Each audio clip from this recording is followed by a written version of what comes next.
Kabata nga iyang gibutangan og kanang stone kining mao nga itlog. Dila po usa nga gibutangan apan-apan, ang uban po gibutangan langap. Sa usa lang gipamutan nila ba sa mao nga itlog. Dili sa kabata nga iyang gihatag ang itlog ato sa maestra. Unya pagtan-aw sa maestra walay sulod.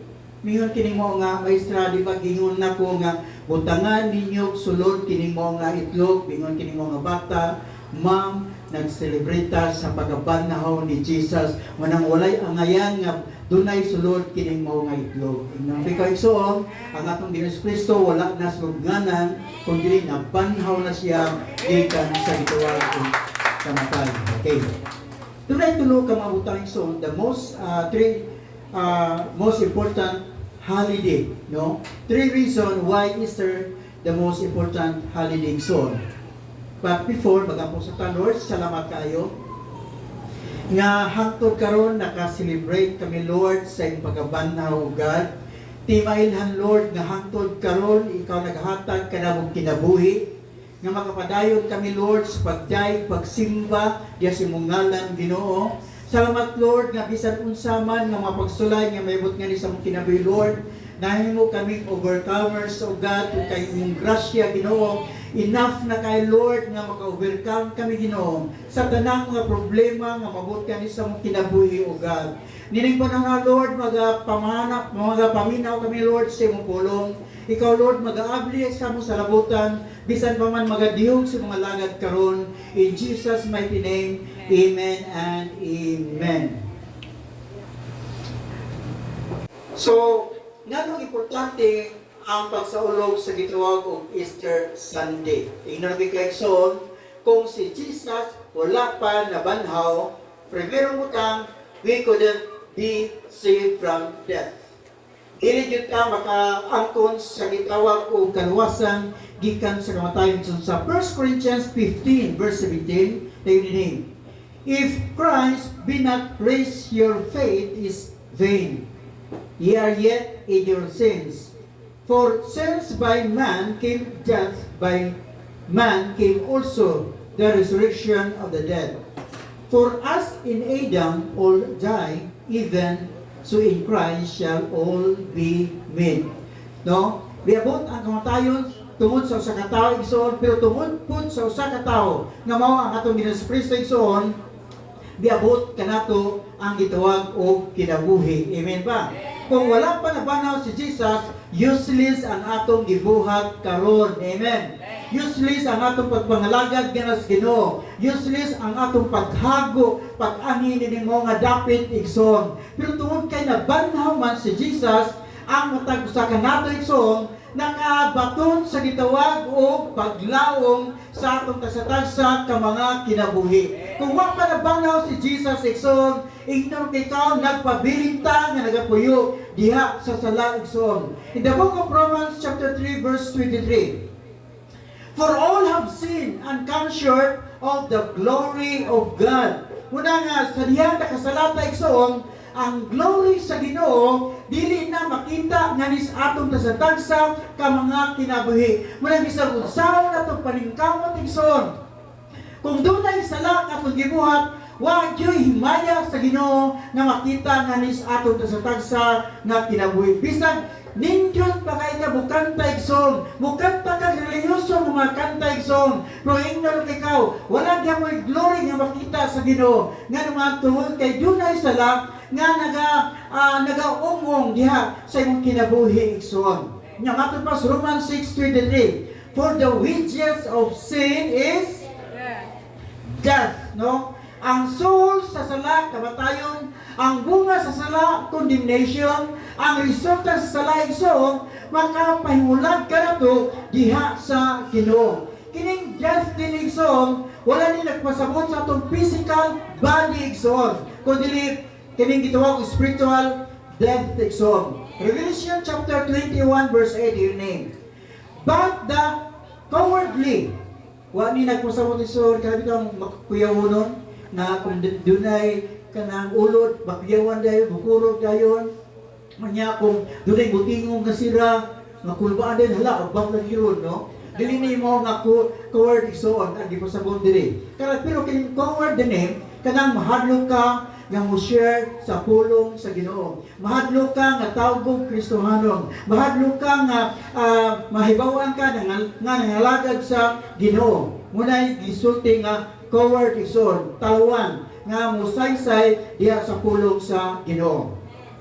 So the coward or the unbelieving, abominable, murderers, sexual, immoral, sorcerers.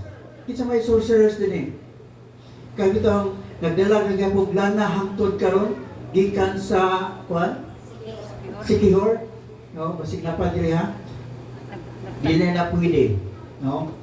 Idolaters and all liars. Grabe no, gi-mention yun ang pagkabakakon. So, kan yun, special mention ang bakatigson.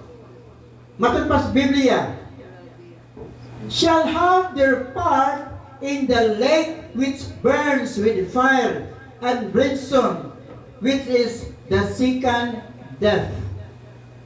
Amen, pamumuliha. Pero ito na good news. Ngunit good news ikso. But the gift of God is eternal life. Ang gasa sa Ginoo. Amen ba? Doon ay gasa sa Dios para kanimo kadako ikson. Kining gitawag og eternal life. Wa mo ta nangando yan ang eternal life. Wa gyud nga naman. Kay kung ato banggong ka ang una sagon kung kanang makabato ko eternal life unya yun ani ako kinabuhi may pagwala na lang. Kuha ninyo kay dinis kalibutan daghang mga problema. Nya may utang eternal life. Dinis kalibutan dunay anas gitawag bulatian. Nya may utang eternal life. Dinis kalibutan na idaghan kayo nga nagilaid sa gitawag kog kakabus. Nya nangandoy ka eternal life, dili man ka mangandoy ana igsoon.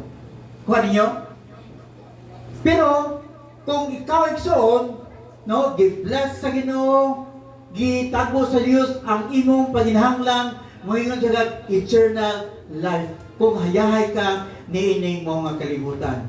Amen, pabumuliha. No? The gift of God is eternal life.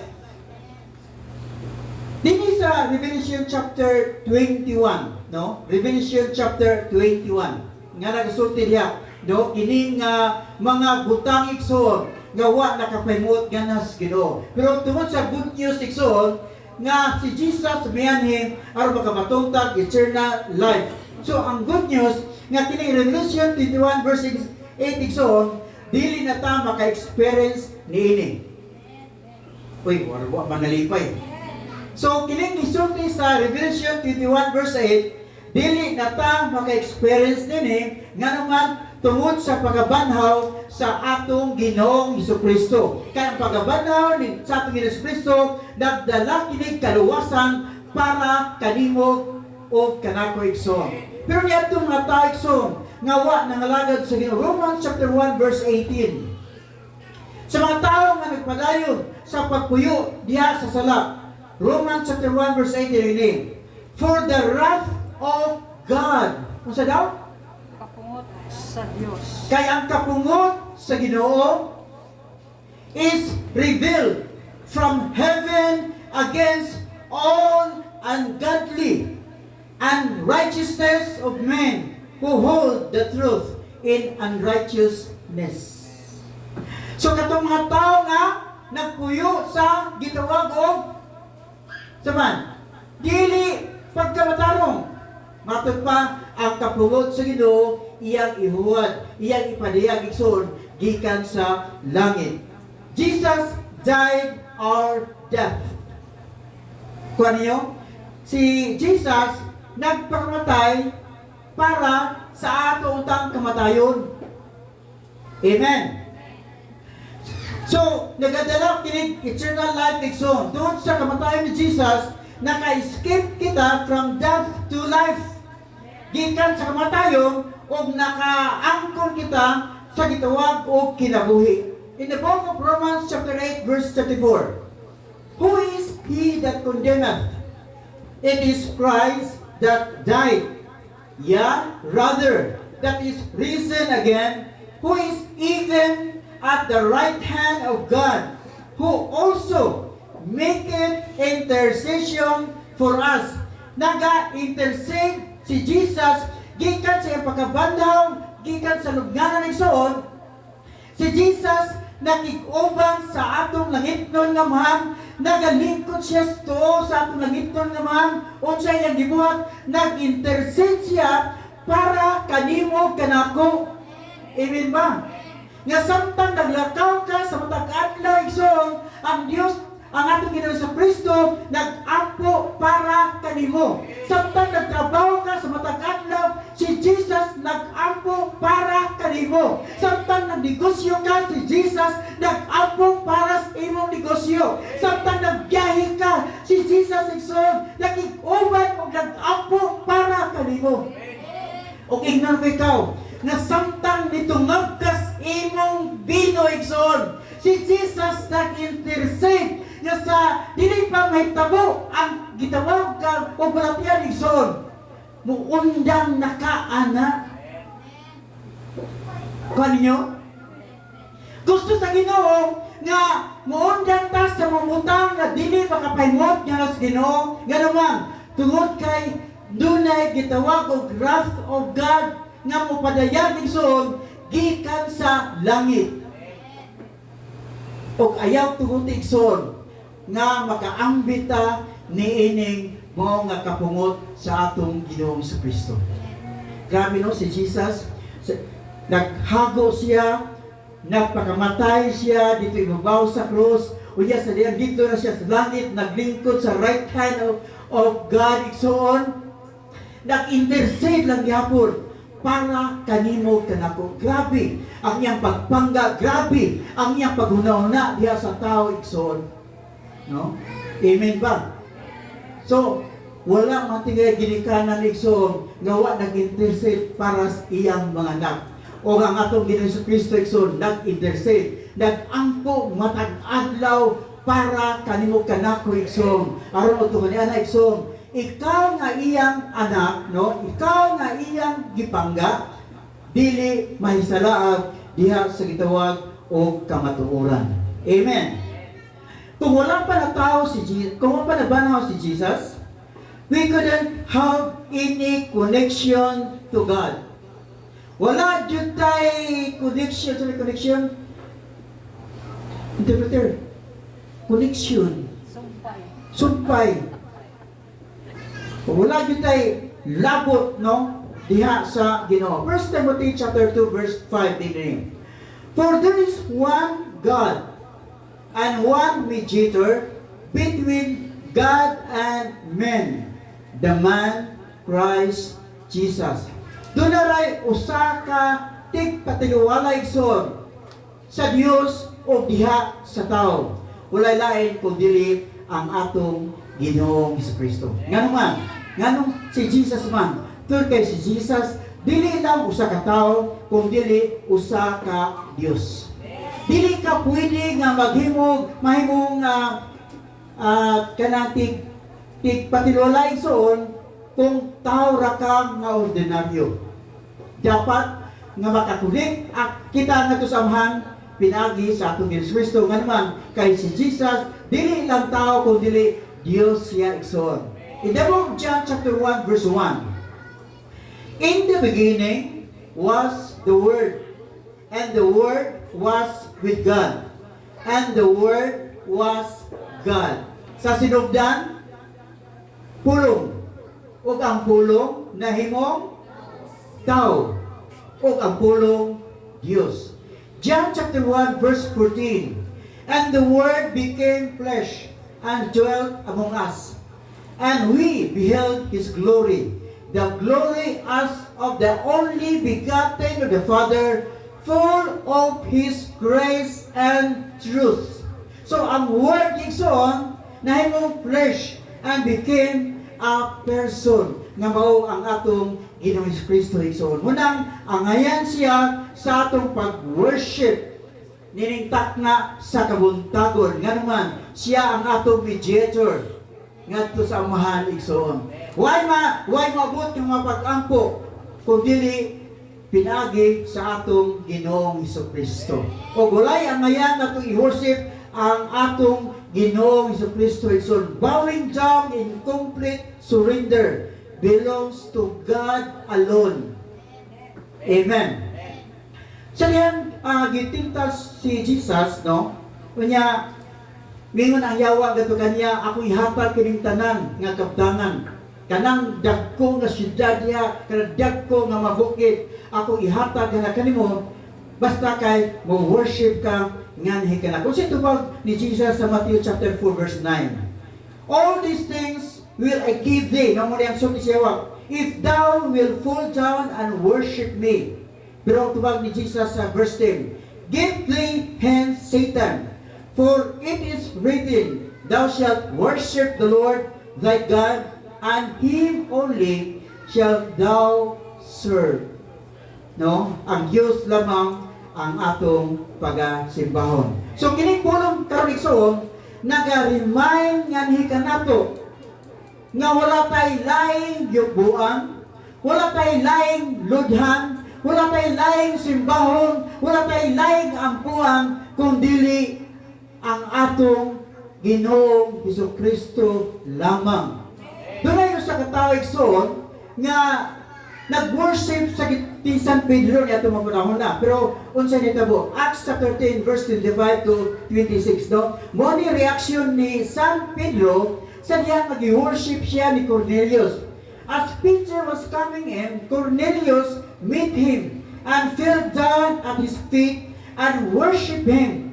But Peter, si Pedro, mingon, lifted him up, saying, stand up, I myself am also a man. Mingon San Pedro nga, ay kong simbaha, kay tao na po ko. Nga naman, kaya ngayon ato simbaha rin so, wala kung dili ang atong langit nun nga mahang. In the book of Revelation, chapter 22, verse 8 and 9, nining panahon na po, si John the Beloved, nag-worship, iyan di-worship ang angel, no? Now I, John, so I heard these things.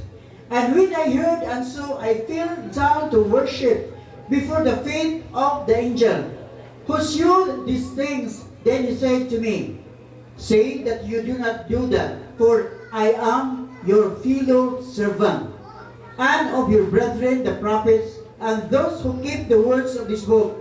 Worship God. No? No, usa ka si John the Beloved, usa ka disciple of Jesus, nag-worship gadto sa angel pero gibuyat siya, kami siya ang angel mingon nga kami usab mga servant kami. No? Nga naman kay ang Biblia nagasulti nga wa gyud tay laing daygon, wala gyud tay laing simbahon kung dili ang atong Dios lamang.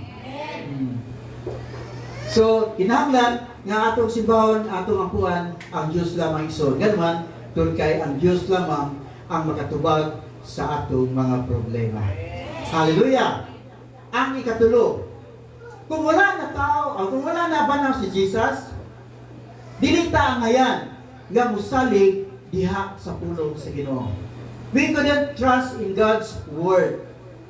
Nga mo trust banta nga si Jesus wa man nabanaw, wa man nabanaw sumala siya gingon, pero nabanaw siya iso gikan sa gitawag o lubnganan. In the book of Matthew chapter 26 verse 21, he raised in the third day, no? Nabanaw siya pagka tulo ka adlaw iso. Kung wala nabanaw si Jesus, dili ta makasiguro sa atong ugma. Amen ba? Kung wala nabanaw si Jesus, wala tayo paglaom sa atong kinabuhi son. Kung wala pa nabanaw si Jesus, wala Easter Sunday nga atong gisaulog karon. Apan si Jesus nabanhaw gikan sa gitawag o gulubnganan ni igsoon. Ang nahitabo ni Jesus, mao mahitabo unya sa atong kinabuhi igsoon. Mamon man kanato ang gitawag kamatayon, pero inang ikaw igsoon. Kung nabanhaw man si Jesus sa kamatayon, banhawon po ni Jesus ang atong tasatagsa ka mga lawas igsoon o mga puyo kita uban sa atong langitnon nga amahan.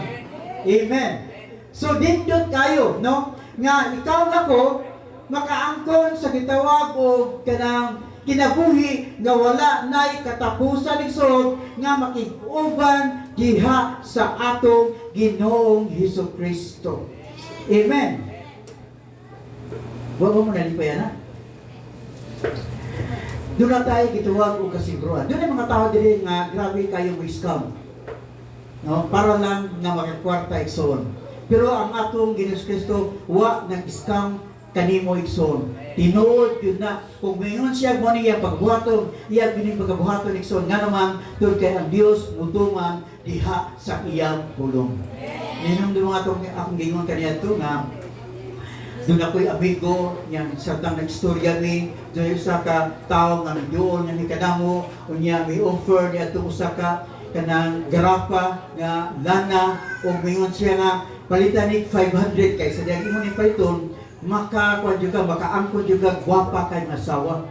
Nya madato pa jud ka. Kung nga naman din na, siya nga, sa diyang imo ning ablihan niya, imong butangan og lana imong kamot, o niya imong kanang dagpi isa sa kababay, ang babay maibog nimo.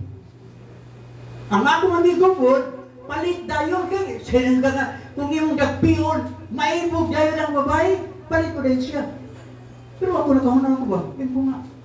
Kung tinuod ang gisulti, dili unta nana iyang sapot, dili unta nana iyang kahintang, no? Di unta siya bingo 500. Dato nang ta siya kayo, gano'n man. Kaya kung tinuod pa ito ang akong gamiton, kato mga bapa niya dato nga, ako sige ganaon oy. Kuha ninyo? No? Pero kaya niyo na una, lain man, nainad siya. Kaya po isa. Grabe. So naging bilog.